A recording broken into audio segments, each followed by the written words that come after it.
అనుగ్రహించిన మరొక శుభదినమందు ప్రభుని స్తుతించడానికి, ఆయన మనకు అనుగ్రహించిన ఇట్టి గొప్ప భాగ్యాన్ని బట్టి ప్రభుని స్తుతిస్తూ కదా, ఇందాక అమ్మ ప్రార్థించిన రీతిగా చాలామంది అనుకుంటున్నారట, ఏంటి వస్తాడంటారు కానీ ఎప్పటి నుంచో వస్తాడంటున్నారు కానీ వస్తాడేంటి, వస్తే పాటికి వచ్చేసేయాలి కదా, మా కాలంలో వస్తాడేంటి, ఎప్పుడో వస్తాడు, అలాగే అంటున్నారండి. చాలామందికి సందేహం ఉంటుంది, వస్తాడంటారా, అసలు వస్తాడంటారా, రాడేమో, అసలు రాడేమో అనేసి మనం ఒకరినొకరు సరిపెట్టేసుకుంటున్నాం. ఏమండి, వాక్యం చెప్తుంది కదా, బైబిల్లో ఎక్కువ కాలం బ్రతికిన ఆయన ఎవరండి? మెతూషాల. ఎంతకాలం బ్రతికాడు? 969 సంవత్సరాలు బ్రతికాడు. ఆయనకంటే ఎవరు ఎక్కువ బ్రతికిన వాళ్ళు లేరు. ఆయన పేరు ఏం పేరు అంటే అర్థం ఏంటి? ఆయన చనిపోయిన తర్వాత ప్రళయం, ఆయన చనిపోతే ప్రళయం. నేను నిజంగా ఎన్నిసార్లు ప్రభుని స్తుతించానంటే, ఈ మెతూషాల చచ్చిపోతే ఏం జరగాలి? ప్రళయం వచ్చేద్దట. కనుక ఎంతవరకు దేవుడు అతను లాక్కు రావాలో అంతవరకు లాక్కొచ్చాడండి. ఆ స్పాన్, ఆయన లైఫ్ స్పాన్ పెంచాడు. కారణం ఏంటంటే, ఇంకా ఎవరైనా మార్పు చెందుతారేమో అనేసి చాలా ఆలస్యంగా ఆయన తీసుకున్నాడు. ఏమండి, అప్పటి కాలంలోనే జనాభా చాలా తక్కువ. ఇప్పుడు 700 కోట్ల జనాభా కంటే ఎక్కువ, 700 కోట్ల కంటే ఎక్కువ ప్రపంచ జనాభా. అలాంటప్పుడు వీళ్ళందరూ ఒకవేళ ప్రభువే వచ్చేస్తే ఎంతమంది నశించిపోతారండి కదండి. ఎవరైతే ఆయన కొరకు ఎదురు చూస్తున్నారో వారు రక్షణ పొందుతారు. ఏమండి, మిగతా వాళ్ళంతా నిత్యము మండే అగ్నిగుండము పాలవలసిందే. మనమందరము ఆయన పోలికే. మనమందరం అంటే ఈ 700 సుమారు ఎక్కువ కంటే కోట్ల జనాభా అందరూ కూడా దేవుని పోలికే. కనుక వాళ్ళందరూ నరకంలో పట్టడం ఇష్టం లేక ప్రభు ఏం చేస్తాడంటే, ఇంకా కొంతకాలం గ్రేస్ పీరియడ్ కూడా అయిపోయిందట. ఇది ఎక్స్టెండెడ్ గ్రేస్ పీరియడ్. ఏంటంటే కృపాకాలం పొడిగించబడింది అంతే. కనుక ఇంకా ఓర్చుకున్నాడు, ఇంకా వస్తారు. లేకపోతే రానోళ్ళ పరిస్థితి ఏంటంట? అగ్నిగుండమే. కనుక ఆయన అంత ప్రొలాంగ్ చేస్తున్నాడు అంతే తప్ప ఉట్టిదేనండి. ఆయన మాట మీద నిలబడేవాడు కాదండి.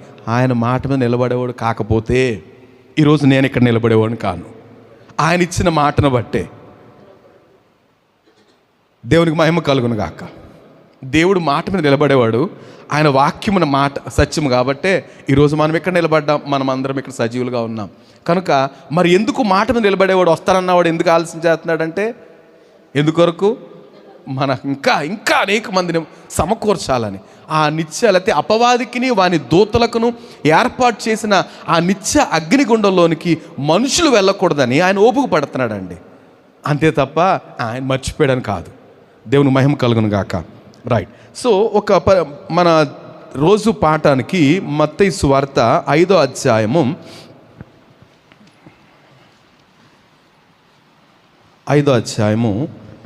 2వ వచనం చదువుతున్నాం కదండి. 3వ వచనం, ఆత్మ విషయమై దీనులైన వారు ధన్యులు, పరలోక రాజ్యము వారిది. రైట్. మనము గత వారము కొండ మీద ప్రసంగం యొక్క నేపథ్యము లేకపోతే దాని సారాంశాన్ని చూసాము. తర్వాత అందులో మొదటి మాటగా ఆత్మ విషయమై దీనులైన వారు ధన్యులు, పరలోక రాజ్యము వారిది అనేది ప్రారంభించాం. సో ఎప్పుడు ఈ దీనత్వం వస్తుందండి? మనుషులకి ఎప్పుడు దీనత్వం వస్తుంది? దీనత్వం ఎప్పుడు వస్తుంది? ఏమండి, నీవు తప్ప నాకు దిక్కు లేదు అన్నప్పుడు ఆ పాట పాడతారు అనుకున్నాను, తర్వాత అయినా పాడదాం. అది రాసినట్టున్నారు కదా, నీవు లేకపోతే ఏంటంట, నీవు లేకపోతే నాకు దిక్కు లేదు అన్నప్పుడు ఏమొస్తుంది? దీనత్వం వచ్చేస్తుంది. ఎలాంటి వాళ్ళకైనా, రాజులకేంటి, సేవకులకేంటి, సైనికులకేంటి, ఎవరికైనా నీవు తప్ప నాకు దిక్కు లేదు. డాక్టర్స్ అంటారు, ఏమంటారు? సారీ, నో హోప్ అంటారు. ఇక లాభం లేదంటారు. అప్పుడు ఏం చేస్తారు? ఎప్పుడు ఎవరు గుర్తొస్తారు? ఇక ఎవరు కాదంటే ఆయనే దిక్కు, పైవాడే. 4 దిక్కులు మూసేసినప్పుడు తెరుచుకునేది, మనం ఎదురు చూసేది ఆ పై దిక్కు. కనుక ప్రభువే మనకు దిక్కు. ఎప్పుడంటే ఇక మనకు ఎవ్వరూ లేరు, ఆయన లేకపోతే ఏమైపోతాను అన్నప్పుడే మనకు దీనత్వం వస్తుంది. రైట్. గమనిద్దాం, పరిశుద్ధ గ్రంథాన్ని నుంచి కొన్ని విషయాలు మనం చూద్దాం. అయితే ఈ ఆత్మ విషయమే దీనత్వం అనేది ఈరోజు మెసేజ్ టైటిల్ ఏంటంటే, దీనత్వం అనేది అన్ని ఆశీర్వాదాలకు తల్లి లాంటిది. ఏంటంట? ఆశీర్వాదాలన్నిటికీ తల్లి లాంటిది దీనత్వమేనా? ఏమండి, ఎంతమంది ఒప్పుకుంటారు? ఏమండి, ఆత్మలో దీనత్వం అన్ని ఆశీర్వాదాలకు మూలమే. మీరు గమనించండి, దేవుని దగ్గర నుంచి వచ్చే ఆశీర్వాదాల గురించి మాట్లాడుతున్నాను నేను. మిగతా ఆశీర్వాదాల గురించి నాకు తెలియదు, కానీ దేవుని దగ్గర నుంచి వచ్చే ఆశీర్వాదాలకు మూలం ఏంటంటే, మనలో ఏమి ఎక్స్పెక్ట్ చేస్తున్నాడు ప్రభువు? దీనత్వం. ఆత్మ విషయంలో దీనత్వమా? చాలు, ప్రతిదీ యాడ్ అయిపోతుందండి. ప్రతి ఆశీర్వాదము దాంట్లోనే ఉన్నది. కనుకే దాన్ని మోయాబ్ అంటే గత వారం కూడా జ్ఞాపకం చేసుకున్నాం. ఏంటంట? Mother of all blessings. Mother of all blessings అని అంటారు. దేన్ని? ఆత్మ విషయమే దీనత్వం అని. రైట్. యాక్చువల్గా ఈ మోయాబ్ అనేది అమెరికా వాళ్ళు అరబ్తో జరిగిన యుద్ధంలో పెట్టిన కనుగొన్న బాంబ్ అనమాట. మదర్ ఆఫ్ ఆల్ బ్లెస్సింగ్స్ అనేసి, ఆల్ బాంబ్స్ అనేసి ఒక బాంబు తయారు చేసి దాని పేరు మోయాబ్ అని పేరు పెట్టారు. కానీ మన మోయాబ్ ఏంటంటే, మదర్ ఆఫ్ ఆల్ బ్లెస్సింగ్స్ ఏంటంటే ఆత్మ విషయమే దీనత్వం. రైట్. సో నేను ఒక రాజుని మీ ముందు పెట్టాలని అనుకుంటున్నాను. ఇది ఒకప్పుడు మనం ప్రారంభంలో మత్తయి సువార్త 1వ అధ్యాయంలో ధ్యానం చేసినప్పుడు ఈ రాజులందరి గురించి ధ్యానం చేశాం. కానీ ఈరోజు మనకి ఈ భాగం ఆత్మ విషయమే దీనత్వంలో ఈ రాజును టచ్ చేద్దాం. ఒక అద్భుతమైన రాజు, దేవునికి అత్యంత ప్రియుడు, లేకపోతే దేవుని పట్ల అత్యాసక్తి కలిగిన రాజు. ఇతని పేరు ఆసా. ఆసా అంటే ఇతను దావీదుకి 4 తరాలు తర్వాత వాడు. దావీదుకి ఏమవుతాడంటే ముని మనవడు అనమాట. మనవడు. ఈ ఎవరు? ఏం పేరండి? పేరు ఆసా. అది గుర్తుంచుకోండి. ఆశా కాదు, ఆసా. ASA అంతే, హెచ్ ఉండకపోవచ్చు. ఆసా.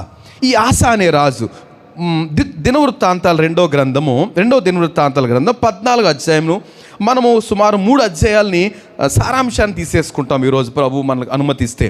సో ప్రభు చిత్తానికి అప్పగించుకుంటూ కొద్దిసేపు ప్రార్థనాపూర్వకంగా వాక్యాన్ని వినడానికి ప్రయత్నం చేద్దాం.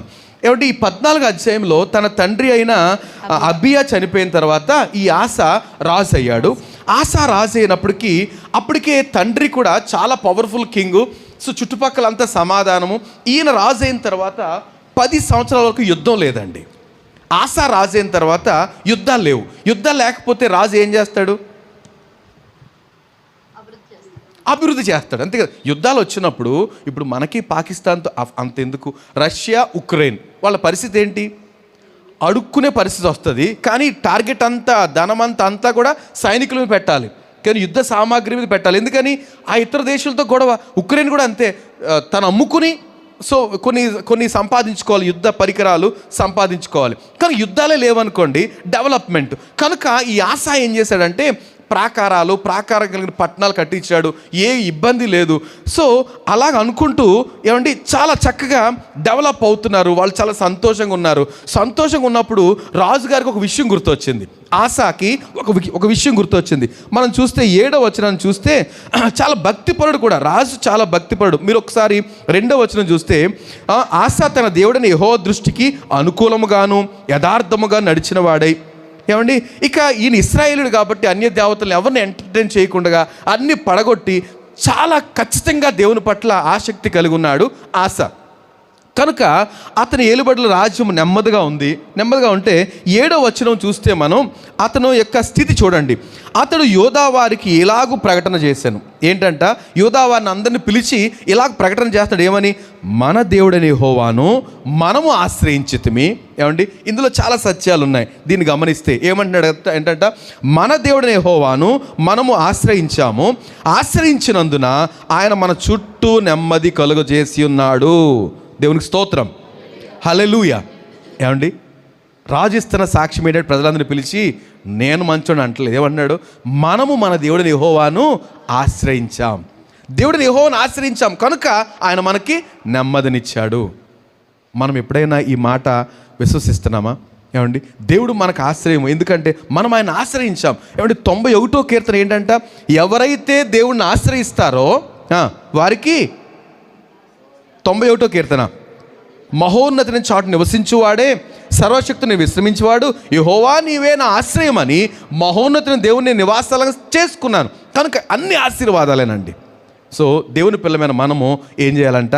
దేవుణ్ణి ఆశ్రయించాలి. సో ఈ రాజు చెప్తున్నాడు, మనం మన దేవుడిని యెహోవాని ఆశ్రయించాం కనుక ఈరోజు మనకు నెమ్మది ఉంది. ఆయన ఆశ్రయిస్తే నెమ్మది దొరుకుతుంది. ఆయన అనుభవంలో చెప్తున్నాడు. సో మనకి నెమ్మది దొరికింది. ఆశ్రయించినందున ఆయన మన చుట్టూ నెమ్మది కలుగు చేసి ఉన్నాడు. ఏమన్నాడు? మన చుట్టూ శత్రువులు భయం లేకుండా ఎంతో నెమ్మది కలుగు చేసి ఉన్నాడు.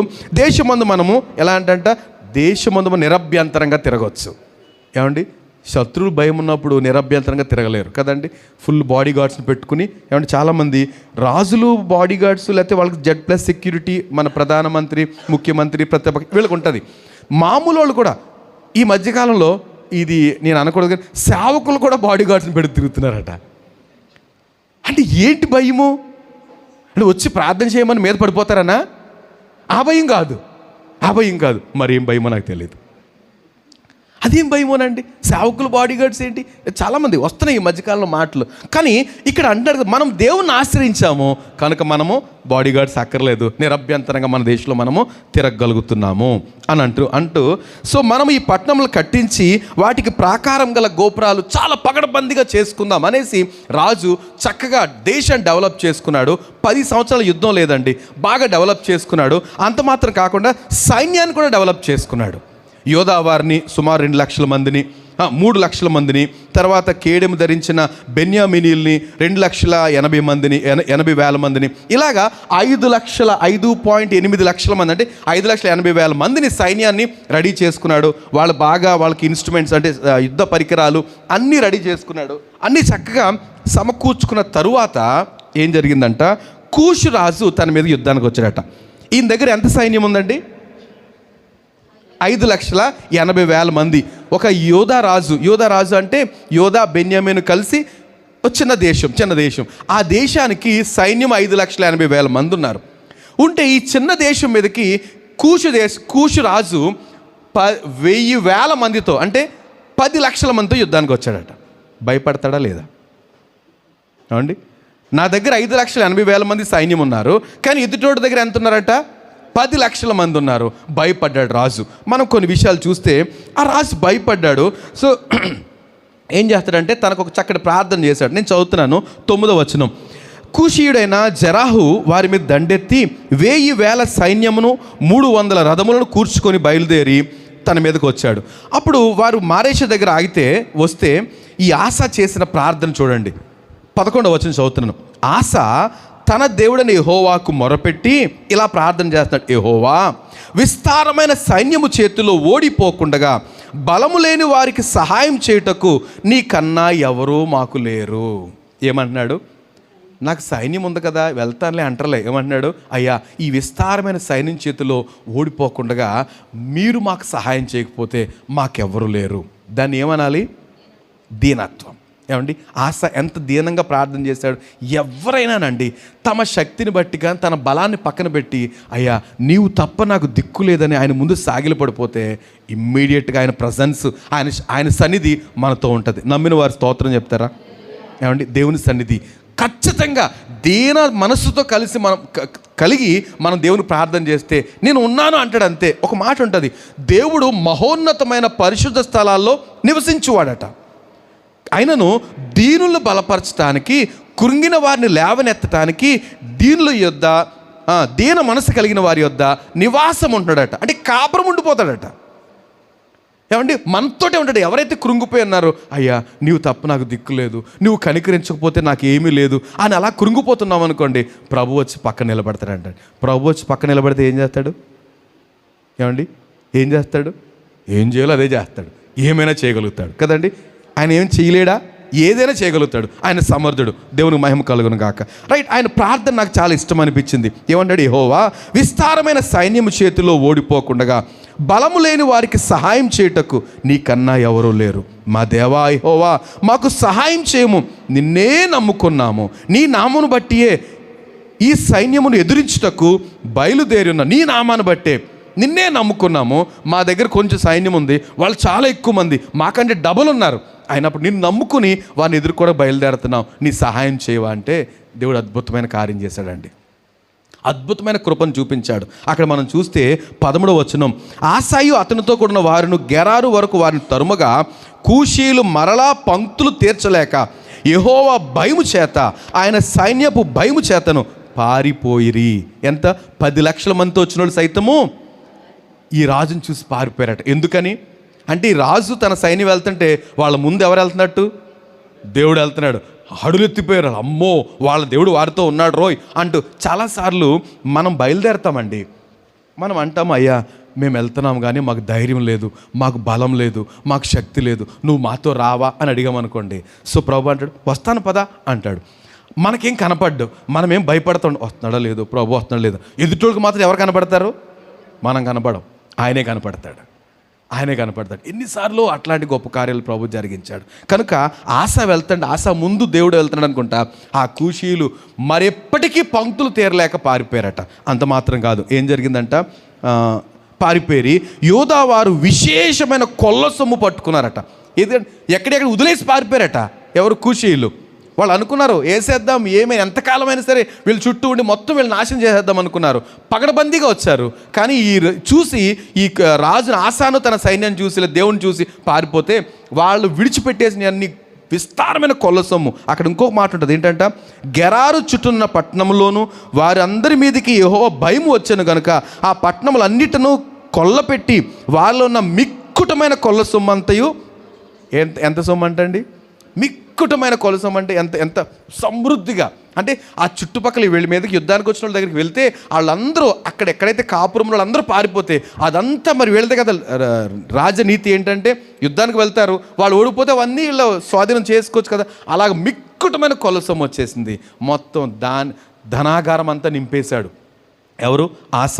చూస్తే మరియు వారు పనులు ఇక పశుల సాళ్లను పడగొట్టి విస్తారమైన గొర్రెల ఒంటెలను సమకూర్చుకొని యెరూషలేమునకు తిరిగి వచ్చిరి. మొత్తం బోల్డు జంతువులు కొల్లసం అంతా తీసుకుని సంతోషంగా దేశం వచ్చేసారండి. ఆశాకి ఇప్పుడు ఏమైపోయాడంటే ఆశ కుబేరుడు అయిపోయాడు. ఏమైపోయాడు? కుబేరుడు అయిపోయాడు. 10 సంవత్సరాల యుద్ధం లేదు, ఒక్క యుద్ధం వచ్చింది. ఆ యుద్ధంతో బోల్డ్ సొమ్ము వచ్చేసింది, చాలా సమృద్ధి అయిపోయాడు. అయితే చాలా సంతోషంగా జోస్గా ఉన్నారు అందరూ కూడా. బహుశా ఆశా భార్య, అండి దేవుడు ఎంత గొప్పోడండి, ఇంకా అందరూ కూడా దేవుడు ఎంత గొప్పోడు, ఎంత ఆశ్చర్యం, 10 లక్షల మంది వేసుకొచ్చారు, మనమేమో 5 లక్షల చిల్లర ఉన్నాము, అయ్యి బాబాయ్ ఒకవేళ ఏమోనో, కానీ దేవుడు ఇలా గొప్పగా చాలా సంతోషంగా ఉంటే ఈలోపు ప్రవక్త వచ్చాడు. ఆశ దగ్గరికి వచ్చి, ఎలా ఉన్నారు సార్, దేవుని ద్వారా మీకు సమాధానం కలుగుగాక చెప్పండి అంట. ప్రవక్త దగ్గర కూర్చున్నాడు. ప్రవక్త ఏం చెప్తాడంటారు? ఏమండి, చక్కటి శుభ సమాచారం కదండి. చక్కగా వచ్చాడు, గొప్ప విజయం ఇచ్చాడు దేవుడు. సో బోల్డ్ అంత కొలసం వచ్చేసింది, చాలా సంతోషంగా ఉన్నాడు ఆశ. ఆ టైంలో ఈ ప్రవక్త మాట చూద్దాం ఒకసారి. ఏమండి, ఇప్పుడు 14 అధ్యాయం అయిపోయింది. 15 అధ్యాయానికి వస్తే, ఆ కాలం దేవుని ఆత్మ ఒదేదు కుమారుడైన అజర్యా మీదకు రాగా అతడు ఆశాని ఎదుర్కొని పోయి ఇలాగూ ప్రకటించాను. ఆశాని, ఇంత సంతోషంతో వస్తున్న ఆశాని ఎదుర్కొన్నాడు ప్రవక్త ఎదుర్కొని కొన్ని మాటలు చెప్తున్నాడు. బహుశా నేను అనుకుంటాను ఆ సందర్భానికి ఏమి పనికొచ్చే మాటలు కాదవి. ఏమండి, కానీ ఎవరి మాటలు అవి? దేవుని మాటలు. ప్రవక్త దేవుని మాటలు పట్టుకొచ్చాడు కాబట్టి శ్రద్ధగా వింటున్నాడు. మనం కూడా విందాం. ఏమన్నాడు? ఆశ, యూదావారులారా, బెన్యామీనీయులారా, మీరందరూ నా మాట వినుడి. మీరు యెహోవా పక్షపు వారైన యెడల ఆయన మీ పక్షముగా నుండును. ఏమండి, ఎవరి మాటలు ఇవి? మీరు దేవుని పక్షాన ఉన్నారా, దేవుడు మీ పక్షంగా ఉంటాడు. అంతే కదండి. మనం దేవుని పక్షం లేకపోతే దేవుడు మన పక్షాన ఉంటాడండి. అంతే కదా. ఇప్పుడు మనం ఆయన పక్షంగా చేరితే ఆయన మన పక్షంగా ఉంటాడు, ఇద్దరం ఒకటి అవుతాం. కానీ అబ్బాయి నేను రానయ్య అంటే ఆయన వస్తాడేంటి? ఆయనకేం సంబంధం లేదు కదా. ఆయన పక్షంగా లేము అంటే ఎవరికి పక్షంగా వెళ్ళిపోతున్నట్టు లెక్క. ఇంకోటి రెడీగా ఉన్నాడు ఎప్పుడు కూడా. ఏంటి, ఎక్కడ ఉంటాడు? ఇక్కడ ఉంటాడా? ఉండడా? అమ్మా, ఇక్కడ కూడా ఉంటాడు, ఎక్కడో ఉంటాడు. మన వాక్యాన్ని వినటానికి కొంచెం అశ్చర్యం చూపేవాడు. మరేం పర్లేదు, నేను ఉన్నాను కదా, పడుకో అంటాడు. వెంటనే అంటాడు, మరేం పర్లేదు, నీకు బోరు కొడుతున్నా, పడుకో. మనకు కనపడ్డావు చక్కగా చో చెంగమాయ అంతే. అబ్బా అనిపిస్తుంది ఇంటికి, ఎంత మంచి నిద్ర పట్టిందని గుళ్ళోనో. ఎందుకని దేవుని పక్షంగా లేము, ఆటోమేటిక్గా ఎవరి పక్షంగా వెళ్ళిపోతాం? అంతే. వాడు పక్షం చేసి అమ్మో పిలవక్కర్లేదు. దేవుడిని అయితే పిలవాలి, ప్రభువా రండి కనికరించండి. వాడిని పిలవక్కర్లేదు. మర్యాద లేనోడు ఎవరు? అపవాది. ఎల్లప్పుడూ మనతోటే ఉంటాడు సిగ్గు లేకుండా. కనుక మనం ఎల్లప్పుడూ ప్రభు పక్షంగా ఉన్నామనుకోండి, ఇంకా వాడికి నిశ్చేష్టుడు అవుతాడు. రైట్. ఇక్కడ ఏమంటున్నాడు కదా, మీరు ఆయన మాట విన్నారు, ఆయన పక్షంగా ఉన్నారా, ఆయన మీ పక్షంగా ఉంటాడు. మీరు ఆయన యొద్ద విచారణ చేసినలా ఆయనకు ప్రత్యక్షం అవుతాడు. ఏమంటున్నాడు? మీరు ఆయన దగ్గర విచారణ చేయండి, ఆయన మీకు ప్రత్యక్షం అవుతాడు. ఎంత భాగ్యం అండి, ఎంత భాగ్యం. ఏంటంట, మనం దేవుని దగ్గర విచారణ చేస్తే ఆయన మనకు ప్రత్యక్షం అవుతాడు. ఎలా అవుతాడండి? ఎలా అవుతాడు? ఆయన మాట్లాడగలుగుతాడు. ప్రతిసారి ప్రభు ఒకవేళ కల్లోకి వచ్చి కనపడి మాట్లాడితే ఏమండి మనకు శక్తి సరిపోదు. కనుక ఆదివారం మాట్లాడతాడు, వాక్యం తెరిచిన ప్రతిసారి మాట్లాడతాడు, మొబైల్ అనేక రకాల వర్తమానాల ద్వారా మాట్లాడతాడు. మనం విచారణ చేస్తే మనతో మాట్లాడతాడండి ప్రభు. నమ్మిన వారు స్తోత్రం చెప్దామా? నాతో ఎన్నిసార్లు మాట్లాడాడు సమయోచితంగా. దేవా ఈ మాటను బట్టి మీకు వందనాలని వెంటనే కృతజ్ఞతతో ప్రభుని స్తుతించే సందర్భాలు ఎన్నో ఉన్నాయి. బహుశా మీకు అందరికి కూడా ఉన్నాయి. సో ఆయన దగ్గర విచారణ చేస్తే ఆయన మాట్లాడతాడండి. విచారణ చేసిన ఆయన మీకు ప్రత్యక్షం అవుతాడు. మీరు ఆయన్ను విసర్జించిన ఎడల ఆయన మిమ్మను ఏమండి ఏంటంట, మీరు కనుక విసర్జించారా ఆయన విసర్జిస్తాడు. మీ వెనకాల ఏమి వెంటాడు. మీరు వద్దనుకుంటే అక్కర్లేదు, ఆయన వెళ్ళిపోతాడు.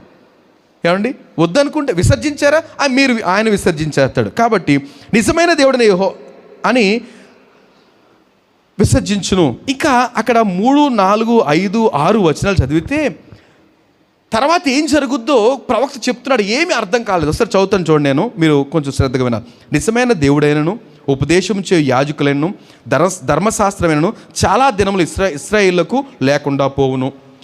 తమ శ్రమయందు వారు ఇశ్రాయేళ్ల దేవుడైన యెహోవా యొద్దకు మల్లుకొని ఆయన వెతికినప్పుడు ఆయన వారికి ప్రత్యక్షమవుతాడు. ఇశ్రాయేల్ పరిస్థితి ఏంటంటేనండి మనకులాంటోళ్ళే.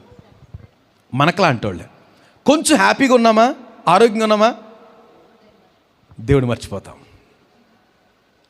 నేను ఎందుకు మర్చిపోతానండి? మనుషులు తెలియదులే, మీరు మర్చిపోయారు లేదో, ఆయనకి తెలుసు. ఎందుకంటే ఆయన హృదయములు అంతరందిలో ఎరిగినవాడు. సో ఈ ఆశలాగా మనం కూడా అన్నీ బాగున్నాయా, మర్చిపోతాం. కష్టం వచ్చిందా, నీవు తప్ప నాకీ లోకంలో ఎవరున్నారయ్యా, నీవు తప్ప నాలో ఎవరికి ఇప్పుడు చోటే లేదా. ఎంతకుముందు ఏమండి వాస్తవం అండి, ఇశ్రాయేల్ మన పితరులైన ఇశ్రాయేల్కి మనకి ఏమి తేడా లేదు అంటున్నాడు. కొంతకాలం మీరు ఇష్టానుసారం బ్రతుకుతారు, కష్టం వస్తుంది, మళ్ళీ మీరు దేవుని దగ్గరికి వస్తారు. దేవుని దగ్గరికి వస్తే ఆయన ఏమీ అసహించుకోకుండా తిరిగి మళ్ళీ ఆదరిస్తాడు అని చెప్తూ మల్లుకొని ఆయన వెతికిన ఎడల ఆయన ప్రత్యక్షమవుతాడు. ఆ కాలంలో దేశంలో కాపురస్తుల్లోనూ గొప్ప కల్లోలములు కలిగాను కనుక తమ పనిపాటలు చక్కబెట్టుకై తిరుగువారికి సమాధానం లేకుండా పోయాను. ఈ మాటలు ఇంకొకసారి ఎప్పుడైనా మనం ధ్యానం చేయాలి. ఈ హెడ్డింగ్లో ధ్యానం చేయలేము, కానీ అలాంటి పరిస్థితులు. అయితే దేవుడు జనములను సకల విధములైన బాధలతోనూ శ్రమపరచను కనుక జనమును పట్టణమును పాడు చేశాను. కాగా మీరు బలహీనులు కాక ధైర్యము వహించుడి, మీ కార్యము సఫలమగును. నాకు ఆ పై మాటలు ఎలాగున్నా ఏమంటే, ఎంత గందరగోళ పరిస్థితులు ఉన్నా, నా మాట వింటున్నారా, ఎంత గందరగోళ పరిస్థితులైనా, మనుషుల మీద లేకపోతే పట్టణాల మీద కొట్టు చచ్చిపోతున్నా, మనం ఏం చేయాలట, మనం బలహీనులు కాకూడదు. దేవునికి స్తోత్రం. ఏం చేయాలట, బలహీనులు కాకూడదు. ఎంత కఠినమైన పరిస్థితులు మన చుట్టూ, ఎంత గందరగోళ పరిస్థితులు ఉన్నా మీరు బలహీనులు కాక ధైర్యం వహించాలట. అప్పుడు ఏం జరుగుద్దట, మీ కార్యము సఫలమవుతుంది. ఇది గొప్ప వాగ్దానం అని నమ్ముతున్నానండి. ఎప్పుడు ధైర్యం వహిస్తాం, అంత సవ్యంగా ఉండి జనాలందరూ మనల్ని పొగుడుతూ ఉండి అన్నీ కలిసి వచ్చేస్తుంటే అంత ధైర్యం అక్కర్లే, ఆటోమేటిక్గా ధైర్యం ఉంటుంది. కానీ పరిస్థితులు అన్నీ ప్రతికూలంగా ఉన్నప్పటికీ, ఏమండి ఎవరు మనల్ని కేర్ చేయనప్పటికీ, ఎవరు మనల్ని పట్టించుకోపోయినప్పటికీ, ఒకవేళ సంతోషము నెమ్మది దూరం అయిపోయినప్పటికీ ఏం చేయాలంట, ధైర్యం వహించి మీరు బలహీనులు కాక ధైర్యం వహించుడి, మీ కార్యము సఫలమవుద్ది అని చెప్పేసి ప్రవక్త వెళ్ళిపోయిన తర్వాత ఇక ఈయన పని, ఆశా పని ఏం చేశాడట చూస్తే, ఆయన ప్రకటించిన మాటను బట్టి ఆశ ఏం చేశాడు, జనాలందరినీ పిలిచి రండ్రా బాబు, ప్రవక్త ఇప్పుడే మనం సంతోషంగా ఉన్నాము, అయితే దేవుడు ఒక మెసేజ్ పంపించాడు, మనం చాలా జాగ్రత్తగా ఉండాలట, వచ్చే శ్రమకాలట, కష్టం వస్తుందట, కనుక చాలా జాగ్రత్తగా ఉండాలంటే వాళ్ళకి అర్థమైంది ఆశతో దేవుడు ఉన్నాడు అని. ఎవరితోనూ?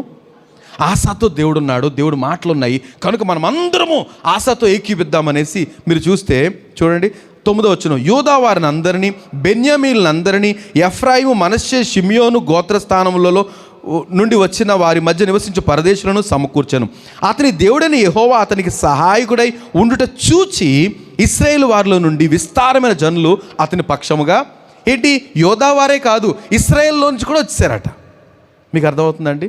యోధా, ఇశ్రాయేల్ ఎన్ని గోత్రాలు? 10 గోత్రాలు. యోధా 2 గోత్రాలు. విడిపోయింది కదా, సొలొమోను తర్వాత విడిపోయింది కనుక ఈ ఇశ్రాయేల్ గోత్రాలన్నీ 10 గోత్రాలు, వాళ్ళొక రాజ్యము, ఈ 2 గోత్రాలు ఒక రాజ్యము. ఈ రాజు ఆస ఈ యోధా రాజు అనమాట. కనుక ఈయన గొప్పతనం విని, వీళ్ళు బ్రదర్సే కానీ వచ్చిన రాజుల గొడవల వల్ల వీళ్ళు వేరైపోయారు. కనుక అక్కడి నుంచి కూడా చాలామంది వచ్చేసి యోధా రాజును హత్తుకున్నారట.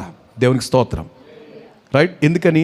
ఈయన ఎప్పుడైతే దేవునితో హత్తి ఉంటున్నాడో, దేవుణ్ణి ఆశ్రయించాడో, అంత గొప్ప ఆకర్షణ లోకం అంతటి కలిగిందండి, ఆ దేశం అంతటి కలిగింది. అనేక మంది వచ్చి యోధాతోటి, లేకపోతే ఈ ఆశారాజుతో జాయిన్ అయ్యి యోధా పట్టణం అటవిడి జనక్షయము. ఏమండి, జనాలు తగ్గిపోతే రాజులు గొప్ప, దుఃఖం కదండి. జనాలు పెరిగితే రాజు గొప్పతనం, అంతేనా? జనాలు పెరగాలి. అందుకనే మన రాష్ట్రం విడిపోయిన తర్వాత చంద్రబాబు గారు ఏమన్నా తెలుసా? మీకు గుర్తుందా? ఏమన్నారు? నో బర్త్ కంట్రోల్, కనండి అన్నాడండి. ఎంతమందినైనా కనండి అన్నాడు. ఎందుకని? మనం ఆంధ్రప్రదేశ్ పెరగాలి. ఇంతవరకు తెలంగాణలో ఉన్నాము, అందరం కలిసి 8 కోట్లు. ఇప్పుడు ఏమైంది? మనది 5 కోట్లు 4 కోట్లు ఉంది కనుక పెంచండి అన్నాడు ఒకసారి. మళ్ళీ తర్వాత అనలేదు. ఎందుకంటే ఇప్పుడు ఎందుకులే రావు, మొత్తానికి పెరిగిపోతున్నాయి జనాభా, ఇలా వీళ్ళు మాట్లాడకూడదని ఎవరు అని ఉంటారు కదండి. కానీ రాజులకి జనము పెరగాలి, సహజం, అది సహజము. జనక్షయత రాజుకి నష్టం. కనుక ఎప్పుడైతే ఈ ఇశ్రాయేల్ కూడా చాలామంది యోధా దేశం వచ్చేస్తున్నారో ఈ రాజు బాగా, సో ఇతను చాలా భయభక్తులు కలిగిన వాడు. ఏమంటే వీళ్ళు చేసిన పని ఒకసారి మనం గమనిద్దాం. సో ఆసా ఏలుబడి యందు 10వ వచనము, 15వ సంవత్సరమున 3వ నెలను వారు యెరూషలేములో కూడి తాము తీసుకొచ్చిన కొలసములో నుండి ఆ దినమున 700 ఎడ్లను 7,000 గొర్రెలను యెహోవాకు బలుగా అర్పించి, అంటే తీసుకొచ్చిన దాన్ని అంతట్లో చాలా విలువైంది దేవునికి బలి ఇచ్చి ప్రార్థన చేశారు మందిరంలో కూడుకొని. ఏమండి, ప్రార్థన చేసి ఒక నిర్ణయం తీసుకున్నారు. ఏంటంట? 12వ వచనం, దయచేసి ఈ మాటలు అందరూ చూస్తున్నారు కదా. పూర్ణ హృదయముతోనూ పూర్ణ ఆత్మతోనూ తమ పితరుల దేవుడైన యెహోవా యొద్ద తాము విచారణ చేయుదుమనియు. ఏంటంట?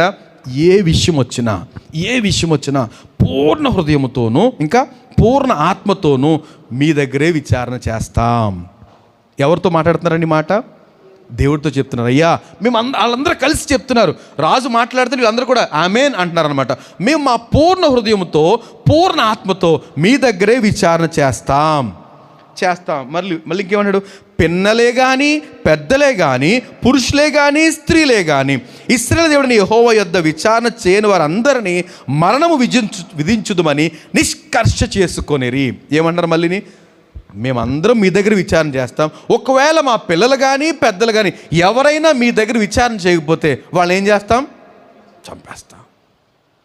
అంటే ఏంటంటారు? ఇది భక్తి పీక్ స్టేజ్కి వెళ్ళిపోయింది. అంటే చాలా లోతుకి. నిజంగా ఆ సన్నివేశంలో ప్రభు ఏమనుకుని ఉంటాడు? Very good. ఏమంటున్నారు వీళ్ళు? నాతోనే విచారణ చేస్తారు. ఆయనకి ఎంత సంతోషం అండి. ఇప్పుడు తండ్రి ఉన్నాడండి, జ్ఞానవంతుడైన తండ్రి ఉన్నాడు. బిడ్డలు ప్రతి స్టెప్, డాడీ ఇలా చేద్దాం అనుకుంటున్నాం అన్నారనుకోండి, తండ్రికి ఎంత సంతోషం. Very good. ఒకవేళ తండ్రికి తెలియదు, అరే ఈ విషయం నాకు తెలియదు, వెరీ గుడ్, నీకు అనిపిస్తే చేయి, లేకపోతే ఇంకెవరన్నా అడుగు అంటాడా లేదా? కనుక అప్పుడు తండ్రి చెప్తున్నారు, దేవా మీతోనే విచారణ చేస్తాం, కానీ మా పిల్లలు కానీ పెద్దలు ఎవరైనా విచారణ చేయలేదా వాళ్ళని చంపేస్తామంటే వెరీ గుడ్ అనుకుని ఉంటాడు ప్రభు. చాలా సంతోషించి చూడండి, మరణదండన నిష్కర్ష చేసుకున్న తర్వాత ఇంకేం చేశారంట? 14వ వచనం, వారు ఎలుగెత్తి బొబ్బలిడుచు మేళములతోనూ బూరల నాదముతోనూ బేరీ ధ్వనులతోనూ యెహోవా సన్నిధిని ప్రమాణము చేసిరి. ఏం చేశారంట అండి?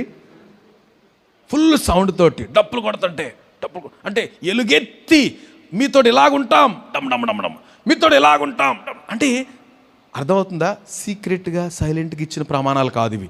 ఎలాగ మొత్తం యోధా దేశం అంతా వినపడేటట్టుగా అంత గంభీర ధ్వనితోటి నాదాలు ఏంటంట? బొబ్బలిడుచు, ఎలుగెత్తి బొబ్బలిడుచు, మేళములతోనూ బోరల నాదముతోనూ బేరీ ధ్వనులతోనూ యెహోవా సన్నిధిని ప్రమాణం చేసిరి. ఇలాగు ప్రమాణం చేయగా యోధా వారందరూ సంతోషించిరి. వారు పూర్ణ హృదయంతో ప్రమాణం చేసి పూర్ణ మనస్సు ఆయన్ని వెదకియుండిరి గనుక యెహోవా వారికి ప్రత్యక్షమై చుట్టూన్న దేశస్తుల యుద్ధం లేకుండా నిజంగా వారు హృదయపూర్వకంగా చేశారంటండి. వీళ్ళందరూ హృదయపూర్వకంగా ప్రమాణం చేశారంట. అవును ప్రభువా. ఏమండి, నేను అంటాను, కనీసం మందిరంలోనైనా హృదయాన్ని కృమ్మరించి మనం ప్రార్థన చేస్తే దేవుడు కనికరం చూపెడతాడండి. ఏమంటే ఇంటి దగ్గర సరే, ఇక్కడైనా హృదయపూర్వకంగా, అంటే ఏమై ఉన్నామో లేకపోతే ఇంకెవరి గురించి కాకుండా నేను నా ప్రభు అన్నట్టుగా మనం హృదయపూర్వకంగా ప్రార్థన కానీ ఆరాధన ఏది చేసినా నిజంగా హృదయపూర్వకంగా చేశారట. ప్రభు వారికి సహాయం చేశాడు.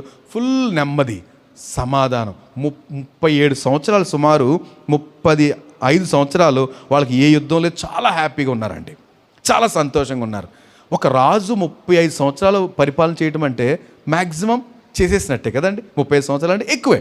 మన దావీదు కానీ ఎవరో 40 సంవత్సరాలు రాజ్య పరిపాలన చేశారు. ఈయన 35 సంవత్సరాలు, ఆశ 35 ఫుల్ టైం చాలా వరకు చేశాడు. చేస్తే ఒక సన్నివేశం జరిగిందండి. ఇప్పుడు మనము 15 అధ్యాయం కూడా పూర్తి చేస్తాం. నేను అనుకున్నాను 14, 15, 16 అధ్యాయాలు ధ్యానం చేద్దాం. అయ్యి బాబోయ్, తినేస్తారు కాబోలు పాస్టర్ గారు అనుకుని ఉంటారేమో మీరు. అందుకని చెప్తున్నాను, 14 అయిపోయింది, 15 అయిపోయింది. ఇప్పుడు 16కి వచ్చాం. 16లో ఏం జరిగిందంట? బాగానే ఉంది, చాలా ప్రశాంతంగా ఉంటే ఈ ఇశ్రాయేల్ రాజు ఉన్నాడు కదండి, ఈ 10 గోత్రాలకు సంబంధించిన రాజు ఇశ్రాయేల్ రాజు. ఆ ఇశ్రాయేల్ రాజు ఏం చేస్తాడు? వీళ్ళందరూ ఇటు వెళ్ళిపోతున్నారు. ఎక్కడికి? ఆసా ఫేవర్ అయిపోయాడు బాగాను. ఆసాకేమో దేవుడు తోడే ఉన్నాడు, ఇతని యుద్ధాలు లేవు, ఏమీ లేవు, బాగా వృద్ధి పొందేస్తున్నాడు, వీళ్ళందరూ వెళ్ళిపోతున్నారు అనేసి ఇశ్రాయేల్కి యోధాకి మధ్యలో రామా అనే పట్టణాన్ని కట్టించేస్తున్నాడు. వాళ్ళు ఇటు రాకుండా, వీళ్ళటి వెళ్ళకుండా. అన్నదమ్ములే వీళ్ళందరూ. కనుక మధ్యలో పట్టణాన్ని కట్టించేస్తున్నాడు. వాళ్ళు ఇటు రాకుండా ఉండడానికి పట్టణాన్ని కట్టించేసేటప్పటికి ఈ యోధా రాజైన ఆసాకి దిగులు వచ్చింది, భయం వచ్చింది. ఇప్పుడు ఏం చేయాలి చెప్పండి? ఇప్పుడు ఏం చేయాలి? ఏం చేయాలండి కదండి? ఏ విషయమైనా ఏం చేస్తామన్నాము?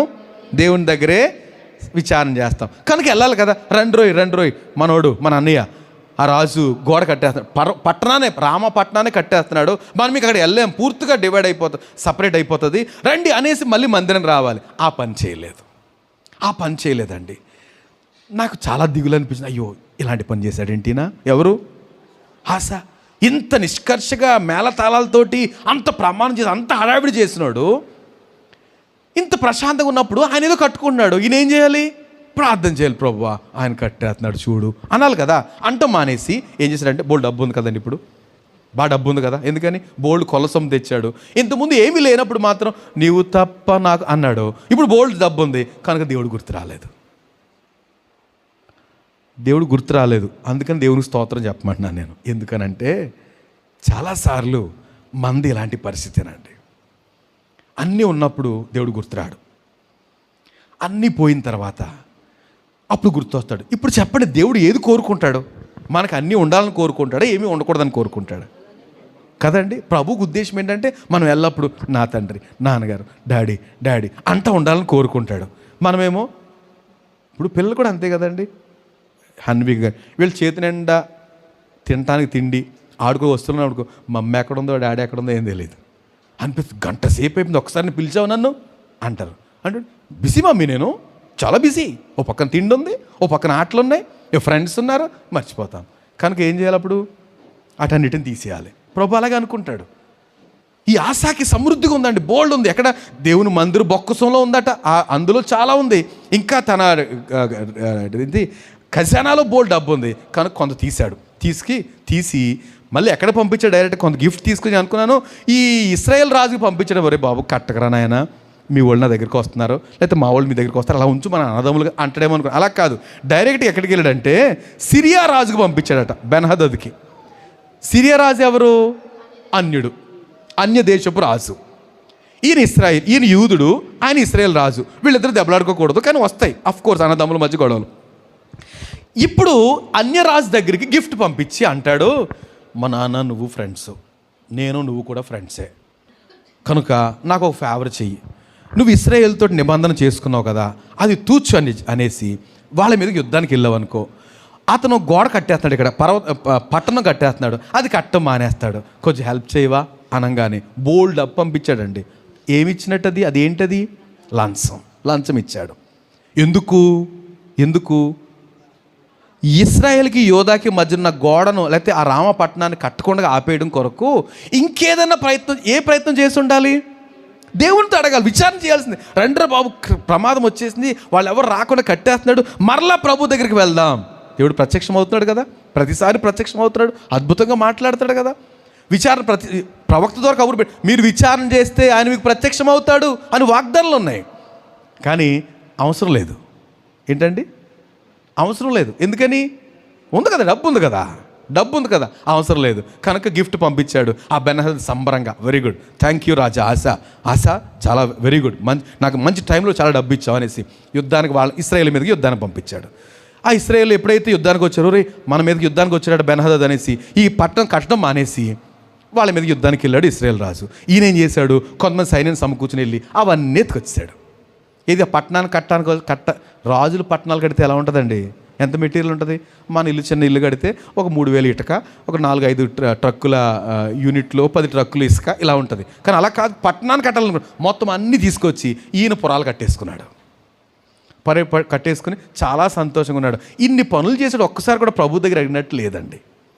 పాయింట్ అర్థమవుతుందా మీకు? ఏమంటే ఇంత పని చేశాడు, ఒక్కసారి కూడా దేవుని దగ్గర విచారణ చేసినట్టు లేదు. ప్రభువే కలుగు చేసుకున్నాడు. చదువుదాం అది 7వ వచనం నుంచి 16వ అధ్యాయము 7వ వచనం. ఆ కాలమందు దీర్ఘదర్శి అయిన హనాని యూదా రాజు అయిన ఆస యొద్దకు వచ్చి అతనితో ఇలాగూ ప్రకటించాను, నీవు నీ దేవుడైన యెహోవాను నమ్ముకొనక సిరియా రాజును నమ్ముకొంటివే. డైరెక్ట్ ఏంటంట? ఎవరు నమ్ముకోవాలినా? నిష్కర్ష చేశారండి. ఖండితంగా ప్రామిస్ చేశారు దేవునికి. ఏమండి, నేను అక్కడ ఆగుతున్నాను ఒక నిమిషం. మనం చాలాసార్లు దేవుని దగ్గర ప్రామిస్ చేస్తున్నాం కదండి, ప్రమాణం చేస్తున్నాం. అయ్యా, ఏది ఏమైపోయినా ఇలా చేస్తాను ప్రభువా, ఇలా చేస్తాను ప్రభు. ఎలా చేస్తున్నాం అప్పుడు? చేసినప్పుడు వీళ్ళకిలాగే హృదయపూర్వకంగా పూర్ణ హృదయముతోనూ పూర్ణ ఆత్మ, ఆయనకి ఎండ తగిలేస్తుందండి బాబు, నాకు పర్లేదండి, పూర్ణ హృదయముతోనూ పూర్ణ ఆత్మతో ఇలా చేస్తాం ప్రభు అని అంటున్నాము. కొంచెం బాగుంటుంది, ఆరోగ్యం కానీ లేకపోతే ఆర్థికంగా కానీ బాగుంటుంది, అదంతా తొంగలో తొక్కేస్తున్నాం. ప్రభువేమో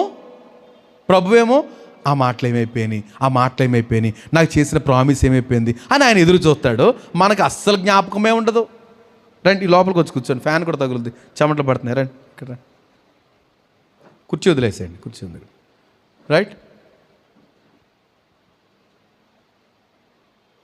ఏమండి, మనము ఏ ఎండగా ఆ గొడుగు పెట్టేసినట్టుగా కష్టం వచ్చినప్పుడు ఏమైనా ప్రమాణాలు చేసేస్తాం. తీరిన తర్వాత మాత్రం ఆ ప్రమాణం నెరవేర్చడానికి మాత్రం అప్పుడు తబ్బిబ్బులు అయిపోతాం. కనుక సామెత గ్రంథం ఏం చెప్తుంది? మొక్కుకున్న తరువాత దాని గురించి విచారించడం ఉరి అవుతుందట. మనం ఏదైనా మొక్కుకుంటే ప్రమాణం చేసేటప్పుడు ఆలోచించాలి. అదంతే ఎందుకు? ఏమండి, చేసేటప్పుడు ముందు రావాలి. కనుక ఏమైనా చేసేస్తాం. ఏమండి కదా, ముందు రావాలి కాబట్టి 1 కాదు 4 అయినా పర్లేదు చేసేస్తాం కదా, ఏమైనా చేసేస్తాం. వచ్చిన తర్వాత రివర్స్. నేను మనుషులు వీళ్ళందరి గురించి విడిచిపెట్టేసేయండి. వాట్ అబౌట్ క్రైస్తవులు? యేసు ప్రభుతో దేవుని మనుషులతో ప్రమాణం చేసి ఎన్నిసార్లు తూచన్నారు? మన నాయకులు అంతే, మనం కూడా అంతే. కానీ దేవునితో ప్రమాణం చేయడానికి ఎలా కుదురుతుందండి? దేవునితో మళ్ళీ ఏంటి, పెద్ద మేళ తాళాలతోటి ప్రమాణం చేసి ఇప్పుడు ఏంటంట విచారించడం మానేసి డబ్బు ఉంది కదా అని పట్టుకెళ్ళిపోయాడు. ఇప్పుడు ప్రవక్త కబురు పెట్టాడు, దేవుడు కబురు పెట్టాడు ప్రవక్తతోటి, నువ్వు నన్ను నమ్ముకోకుండా సిరియా రాజు బెన్హదదు నమ్ముకున్నావు, వర్ధిల్తావా? ఏమండి, ఆలోచన చేద్దాం. నాకు చాలా భయం అనిపించింది. ఆశ, అరే పోనీ వాక్యం విని సర్లేండి ప్రవక్త అనలే, వెంటనే ఒక మీటింగ్ గ్యాదర్ చేసేసి అందరినీ పిలిచేసి మేళ తాళాలతోటి బలులు 700 ఎడ్లు ఏంటంట ఎంత చేశాడండి, చాలా పెద్దగా భారీ ఎత్తున చేసి దేవునికి దహన బలు ఇచ్చి ఇంత ప్రమాణం చేసినాడు. కష్టం అంటే దేవుని దగ్గరికి వెళ్ళటం మానేసి ఏం చేద్దాము, డబ్బు ఉంది కదా. ఏమండి, నిజంగా ఇది మనతోటి ప్రభు మాట్లాడుతాడు అనిపిస్తుంది నాకు. అండ్ మనం కూడా చాలాసార్లు ఆరోగ్యం ఉన్నంత వరకు, ఏమంటే ఆరోగ్యం లేనప్పుడేమో ప్రమాణం చేస్తాం, ప్రభు నీవు కనుక ఆరోగ్యం ఇచ్చావంటే ఈ పని చేస్తాను, ఈ పని చేస్తాను, ఈ పని చేస్తాను అంటాం. ఆరోగ్యం ఇచ్చిన తర్వాత మర్చిపోతాం. ప్రభు మర్చిపోడండి, ప్రభు మర్చిపోడు. ఆయన అలా గుర్తు, ఎందుకంటే ఆయన మర్చిపోతే ఏమైపోదామో, మనమేమైపోతామో, మర్చిపోడైనా. కనుక మనకే గుర్తుండాలి, అమ్మో ఏం చేశాను, ఆపత్కాలంలో ఏం మొక్కుకున్నాను, వాటన్నిటిని ఖచ్చితంగా నెరవేర్చాలని జ్ఞాపకం లేకపోతే ఇంకోసారి వెళ్ళటానికి సిగ్గేదండి దేవుని దగ్గరికి. కానీ ఆశకు అలాంటి అవకాశం ఇవ్వలే. మనం చూస్తే ఎంత విధేయుడు, ఎంత అద్భుతమైన కృప చూపించినాడు. ఈ ప్రవక్త మాటలు చదివి మనం వెళ్ళిపోదాం ముందుకి. ఏమండి, నీవు నీ దేవుడిని యెహోవాను నమ్ముకొనక, 7వ వచనంలోంచి చదువుతున్నాను, నమ్ముకొనక సిరియా రాజును నమ్ముకొంటివే, సిరియా రాజు యొక్క సైన్యము నీ వశము నుండి తప్పించుకొని పోయెను. అంటే అసలు దేవుని ఉద్దేశం ఏంటి? ఇశ్రాయేల్ రాజుతో కలిసి లేకపోతే కలవకుండానో కూషు రాజుని జయించాడు కదా, అలాగ నువ్వు సిరియా రాజు మీదకి వెళ్ళాలి. అలాంటిది యుద్ధాన్ని మానేసి ఏం చేశాడు? సంధి చేసుకున్నావు. అక్కడ దేవునికి చాలా చికాకైంది. సిరియా రాజు సైన్యం దగ్గర దాటిపోయి మళ్ళీ ఇశ్రాయేల్ మీదకి వెళ్ళింది. నీకు వచ్చిన గొప్ప అవకాశం నువ్వు మిస్ చేసుకున్నావు. గమనించండి, ఇప్పుడు ఆశా ఇచ్చిన బహుమానం తీసుకున్నాడంటే ఎవడు గొప్పోడు చెప్పండి? ఆశ ఇచ్చిన బహుమానం తీసుకుని అలాగే చేస్తానంటే ఎవడు గొప్పోడు? ఇందులో ఆశాయి గొప్పోడు కదండి. తీసుకుని అలాగే చేస్తాను అంతే కదా, గిఫ్ట్ తీసుకుని నువ్వేం చెప్తా చేస్తాన్నాడు అంతే. కనుక సిరియా రాజు కంటే ఆశ గొప్పోడు. కానీ ఆ గొప్పతనాన్ని ఎందుకు ఉపయోగించుకున్నాడంటే దేవునికి వ్యతిరేకంగా, దేవుని ఉద్దేశాలకు వ్యతిరేకంగా ఉపయోగించుకున్నాడు. కనుక ఇక్కడ ఇదేదో దోచుకున్నాడు, సంబరపడిపోయాడు. కానీ ప్రభు అంటాడు, సీరియస్ అయ్యాడు. నువ్వు నన్ను నమ్ముకోక సిరియా నమ్ముకున్నావు, నీ దగ్గర దాటిపోయాడే. ఇంకా చూడండి, ఇప్పుడు ప్రభు జ్ఞాపకం చేస్తాడు, మర్చిపోకూడదు. మనం మర్చిపోతాం, బహుశా ఆశ మర్చిపోయి ఉంటాడు ఇంతకుముందు ఏం జరిగింది అన్నట్టు. చూడండి, దేవుడు గుర్తు చేస్తున్నాడు, బహు విస్తారమైన రథములను, గుర్రపు రౌతులను గల కూషీలను, లూబీలు గొప్ప దండే వచ్చిరి కదా. ఆయనను నీవు యెహోవాను నమ్ముకున్నందున ఆయన వారిని చేతికి అప్పగించెను కదండి. ఆయన జ్ఞాపకం చేస్తున్నాడు, ఏం జరిగింది మొన్న? కూషీలు గొప్ప సైన్యం, గొప్ప రథాలు వచ్చినాయే. నువ్వు దేవుని నమ్ముకున్నావు కదా, నువ్వు ప్రార్థన చేసావు కదా, అప్పుడు దేవుడు ఏం చేశాడు? ఆయన ఎంతో గొప్ప సహాయం చేసి వాళ్ళందరినీ చేతికి అప్పగించాడు కదా. అది మర్చిపోయావా? దేవుడు గుర్తు చేస్తున్నాడు అండి, మర్చిపోయావా? సో మనము మన హృదయాలు కరెక్ట్గా స్పందించి ఒకసారి వెనక్కి చూసుకుని, ఇంకా మనతోటి ఇప్పుడు మాట్లాడుతున్న విషయాలు ఆశతోనే కాదు, ఈరోజు ప్రభు మనతో మాట్లాడుతున్నాడు. మనం ఏమైతే నిబంధన చేసుకున్నామో, ఏ తీర్మానాలు చేసుకున్నామో ఒకసారి రెన్యూల్ చేసుకుని ప్రభు దగ్గర. ఆశాకి పనిష్మెంట్ డైరెక్ట్గా వచ్చేసింది, మనకి ఇంకా ఆయన కృప ఉంది కాబట్టి ఏమండి రాలే, ఇంకా ఓపిక పడుతున్నాడు ప్రభు. కనుక గమనిద్దాం. కనుక అంటాడు కదా, తన ఎడల యథార్థ హృదయము గల వారిని బలపరచుటకై యెహోవా కనుదృష్టి లోకమందంతటా సంచారం చేస్తుందట. ఏమండి, ఈ మాట గమనిస్తారా? ఏంటంట, ఎవరైతే దేవుని పట్ల యథార్థ హృదయం కలిగి ఉంటారో అలాంటి వారిని బలపరచాలని దేవుని కనుదృష్టి లోకమందంతటా చూస్తుందట. అంటే దేవుని పట్ల యథార్థత కలిగి ఉండాలి. ఎవరైనా యథార్థత కలిగి ఉన్నారా, వెంటనే మనల్ని స్ట్రెంథన్ చేస్తాడు ప్రభు.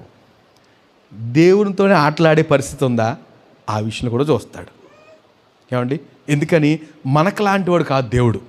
ఏమండి, మనము మన రూపు దేవుని రూపు ఒకటే, కోర్స్ కదండి. ఆయన రూపులోనే మనల్ని నిర్మించాడు. ఆయన పోలిక చెప్పిన పోలిక రూపు ఒకటే, కానీ మనకలాంటి వ్యక్తిత్వం కలిగిన వాడు కాడు.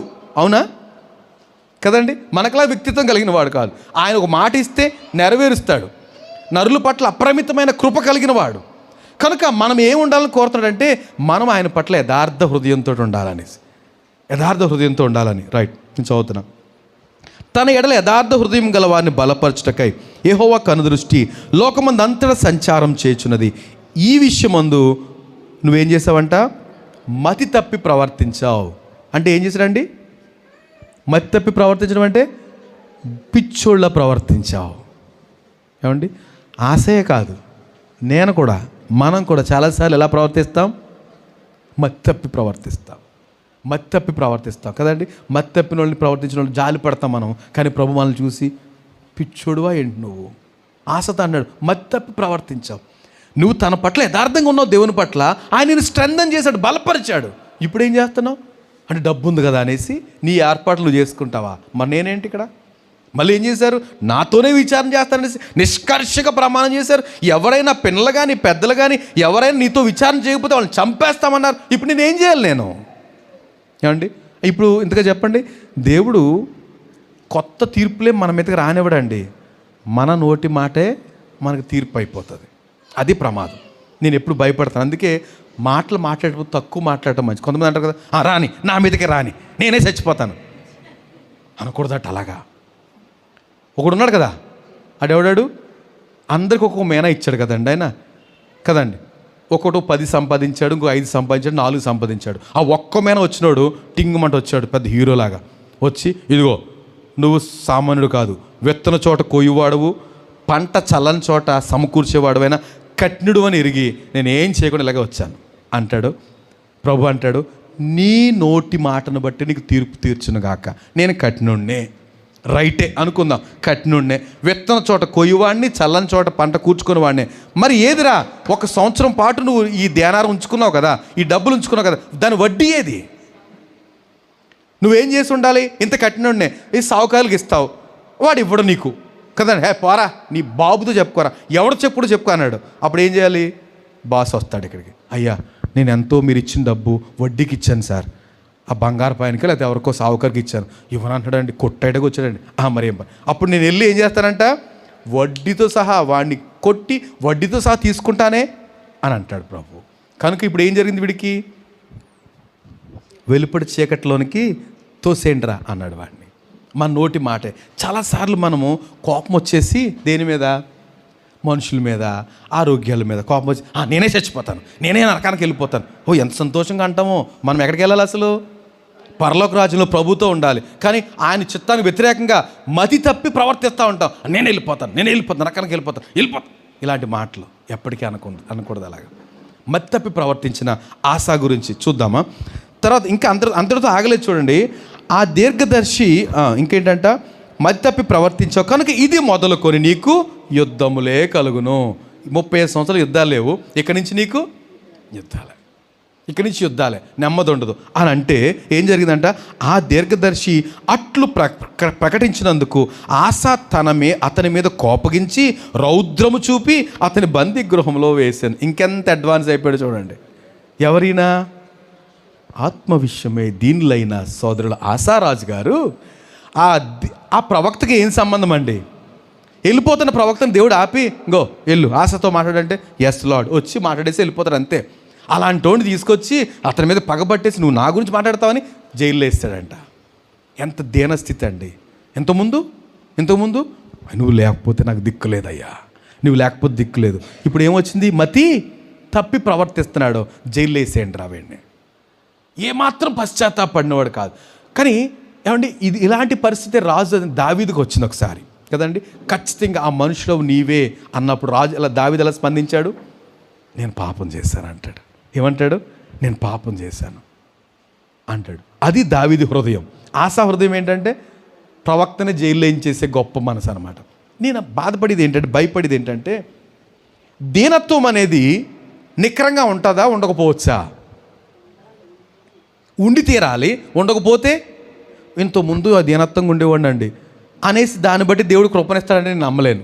ఆశకి ఇవ్వలే అలాగా, అంతే. ఏం జరిగిందంట, సింపుల్గా తేలిపోద్దండి. ఈ అధ్యాయంలోనే తన పని అయిపోయింది, రైట్. ఆ సమయం అందే ఆశ అందరిలో కొందరిని బాధపరిచాను.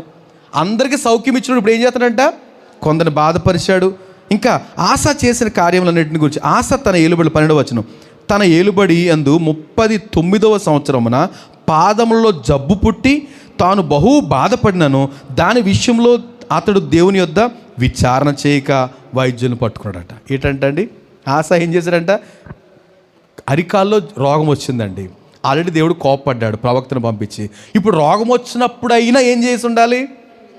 అయ్యా నన్ను కనుకరించు, బుద్ధిమాలు పని చేశాను అంటే ఎలా ఉండేదంటారు పరిస్థితి?